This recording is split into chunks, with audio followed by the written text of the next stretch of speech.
before I get to my free agent ramblings and shit like that,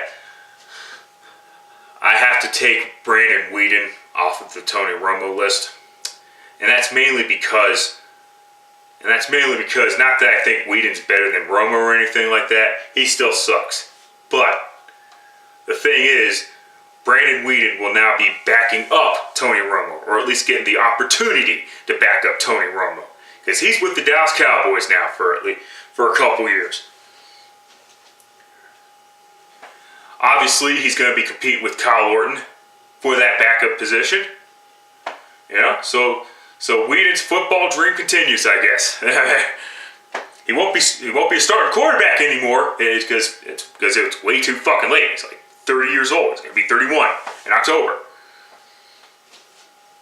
But still, good luck in his latest whatever. But let's move on from that. Let's start in Carolina. Cam Newton. Of course, we all know that Cam's going to have ankle surgery, and of course he suffered that in that playoff game against the 49ers. Actually, I take that back. He suffered against the Saints when they were trying to clinch the NFC South. It started getting more sore when they were playing the Niners in the divisional playoff game. I find it funny though that after the Panthers have basically gutted their wide receiving core and showed no interest in bringing in another receiver just to add experience to that inexperienced receiving core, that Cam Newton decides to do that ankle surgery thing. So yeah, just joking there, but seriously, he was hoping, and we all know he was hoping that the ankle was going to get better. Obviously, it's still in pain, so yeah, I'm not going to blame Cam for that. So the people that are bitching and complaining about Cam Newton waiting until March to get the surgery, shut the fuck up. Anyway, but yeah, what's going on in Carolina? Do they have a plan in check? They managed to lose Steve Smith. They managed to cut Steve Smith because of a personal rift. Not only that, they lose $3 million.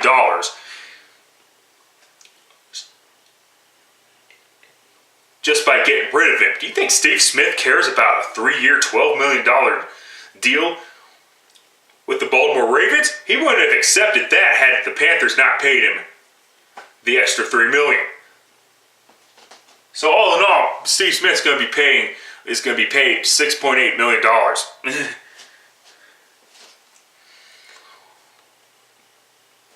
Just $3 million of that from the Panthers.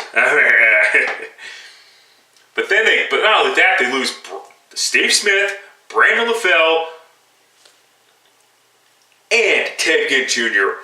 all in one offseason. Now, granted, Brandon LaFell and Ted Ginn Jr. were probably not worth the money that they were asking for, and of course, the Panthers are in their own salary cap hell because of the signings of D'Angelo Williams and Jonathan Stewart that they've made a couple years back. And they didn't fucking use those guys at all. How the fuck do you not use those guys? I understand Cam has a great talent or whatever. He's obviously one of the talented quarterbacks in the NFL. But to not use those guys but they tried to use those guys, but certain defense shut them down. Shut the fuck up with that shit. No, they didn't. But in any event, the only good news is they still have Greg Olsen, the Panthers tight end, and we all know that the Panthers will have another receiver that will shine. Maybe not at Steve Smith level, but someone will shine with the Carolina Panthers. Plus, they're gonna draft a receiver. You know, they had no interest in bringing in Hakeem Nicks. They had no interest in James Jones. They had no interest in Golden Tate. You know, they just had no interest in that. All right, moving on. Let's go back to Cleveland. The Browns signed Ben Tate. He was arguably the best running back available in free agency. It just goes to show you how bad how useless the running back system has become, which is kind of sad. But in any event, it is what it is. You know, I mean, shit. Maurice Jones-Drew doesn't even have a job yet. I mean, Maurice Jones-Drew may end up retiring, but, getting back to the Cleveland Browns, and Ben Tate, let's be honest here, anything is better than what running backs they had in 2013. Trent Richardson, now they did trade him for a first-round pick, but then Willis McGahee, who obviously Trent Richard copied off of, and no Sean Marino as well. I mean, it's just how it is. I mean, come on. Hopefully Ben Tate doesn't do the same fucking bullshit that Trent Richardson and Willis McGahee have done, but we'll wait and see. But hey, I'm not really complaining too much about what the Browns have signed and what the Browns have done in free agency, and I may have overreacted on the Carlos Dansby signing. Because let's be honest here, they will probably just keep him for 2 years. But hey, if they trade for a veteran quarterback, the Browns might have a shot at making the playoffs this year. I know. It's the fucking Browns. The Browns. It's always the same fucking bullshit. But they should take a chance on Matt Schaub. Or even Mark Sanchez. Oh, God. Okay, I take that back. Not Mark Sanchez. But at least Matt Schaub. Because at least Schaub has had some success. And we've seen the best out of Matt Schaub. And we haven't seen the best out of Sanchez, apparently. Although I beg to differ. Is Sanchez really that good? Gotta put that into perspective. But in any event. Alright, back to Denver. Of course, Denver with their stupid free agent signings. Well, not all of them were stupid, but now the Denver Broncos have now signed a replacement for Eric Decker in Emmanuel Sanders. Which is funny because apparently the Chiefs thought that they reached a deal with Emmanuel Sanders in principle. But apparently, according to the agent, it was bullshit. Where the fuck. But hey, Emmanuel Sanders is with the Broncos on a team that really doesn't really need a wide receiver, And let me talk about the Broncos for a moment. Let me talk about Aqib Talib.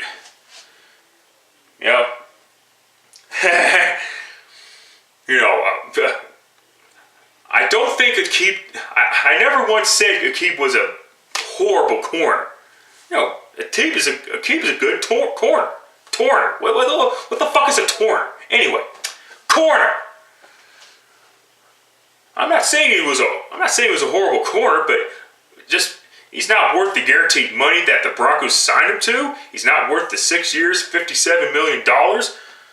I know he's not going to get all of that shit. And listen, I wasn't born yesterday. I know that Peyton Manning is going to retire. I think he's going to retire this year. But come on, man. Peyton's going to get paid $20 million this year. I mean, shit. The only good news about that is the rest of his contract is not guaranteed.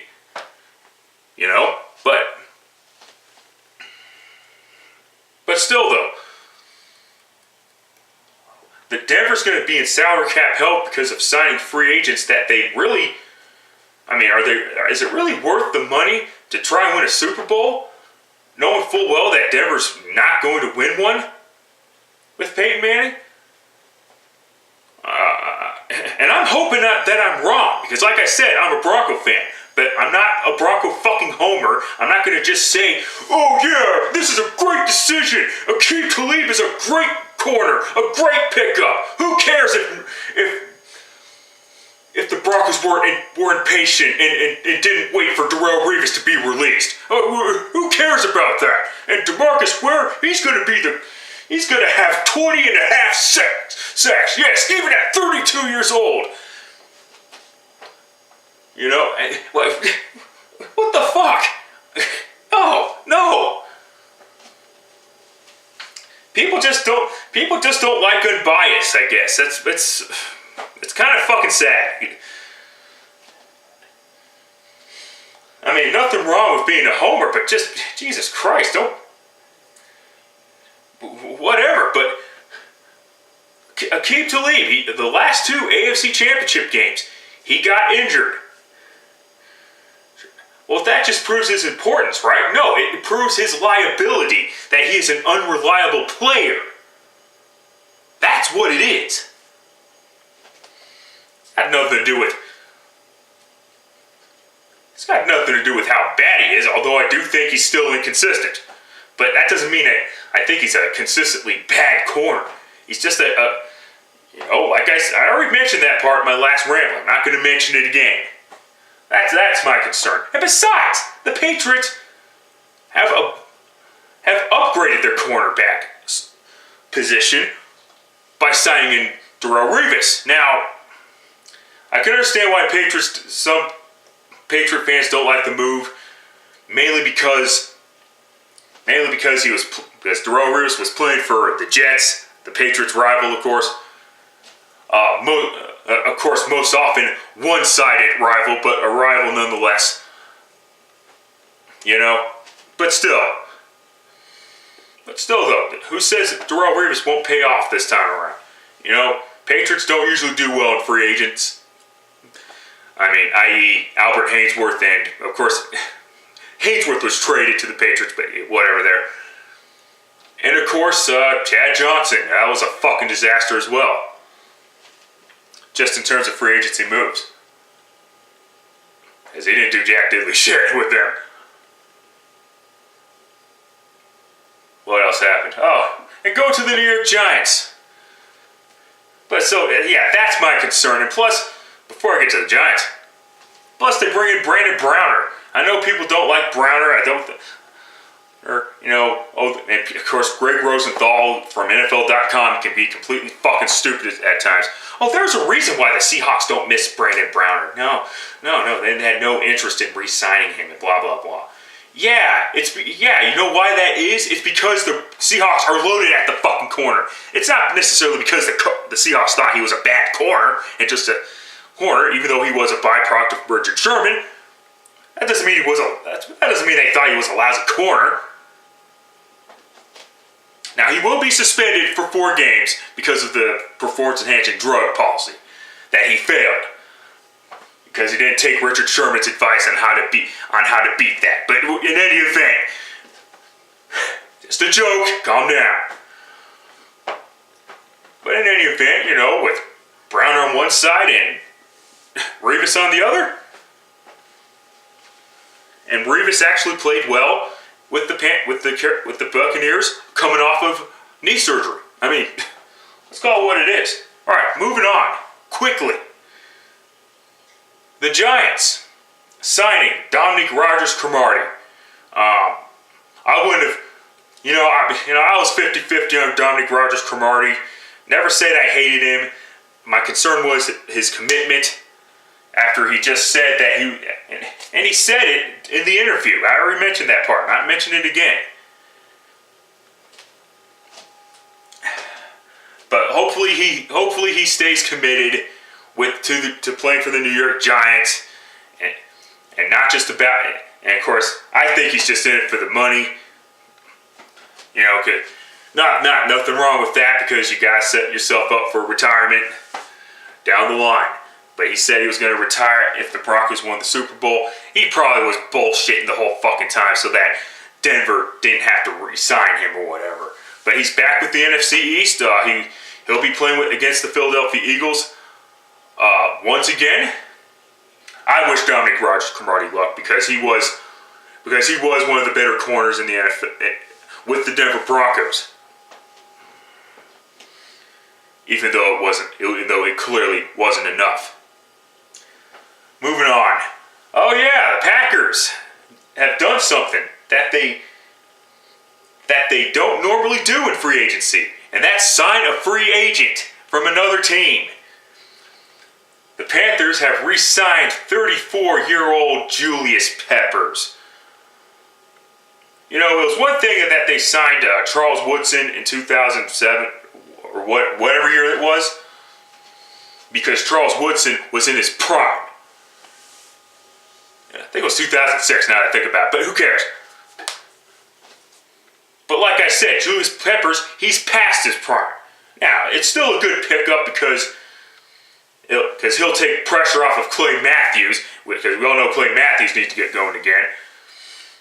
And B.J. Raji needs to get going again. He has not been productive the past couple of seasons.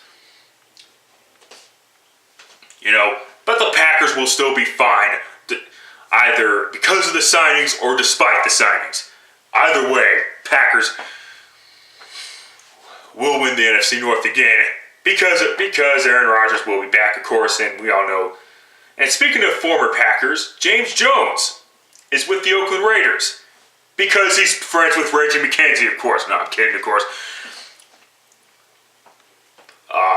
You know, the quarterback's got to have someone to throw the ball to, and of course, as we all know, wide receiver was one of the Achilles heels. But of course, the Raiders have had Achilles heels everywhere. I mean, who knows what's going on in Oakland? And like I said, and Justin Tuck would, and I just found out after making my last video that Justin Tuck's contract is just a 2 year, $11 million. And of course, apparently, the Giants couldn't afford to pay Justin Tuck 2 years, $11 million. Holy shit! They must have offered him $6 million or something like that, which is less than half. But still, he called it disrespectful. Yeah, holy shit! But you know, it doesn't matter. The Raiders still have issues, but you know, like who their starting quarterback's going to be. Will they sign Michael Vick? If they sign Michael Vick, he's the starting quarterback. Let's end of discussion. But moving on. All right, last up, because I don't have a lot of time. Should we have been surprised that Knowshon Moreno has not signed with the football team yet? I mean, it's been a week now, and Knowshon Moreno has not been signed. You would think that Knowshon Moreno would be one of the first players off the board after the season that he had a year ago. And, you know, he was in the top 5 in total yards from scrimmage. And the reason why the Broncos were not interested in him is because we know that Knowshon Moreno was not a good player before Peyton Manning came through. I mean, the bright moment of Knowshon Moreno before Peyton Manning was him getting injured in place for Willis McGahee. And even before Willis McGahee started doing what Moreno did, McGahee was actually doing a good job in 2011. You know, like I said, the only reason why Knowshon was successful, and a lot of other people have said this, but it's because it's true. Because it's because of Peyton Manning and and his system. You know, seriously, Joseph Addai, Dominique Rhodes, and Donald Duck Brown. You know, they were successful in Peyton Manning's system as well. The only running back that was a good running back that would have been successful with or without Peyton was Edgerrin James. Because Edgerrin James was a good running back too. But Knowshon Moreno, drop your asking price. You're asking for probably 5 years, $55 million. You should just make the no shot. You should just ask for the bare minimum. That's just simple as that. Because you're not going to have the same production that you did in Denver last year. All right, batteries out.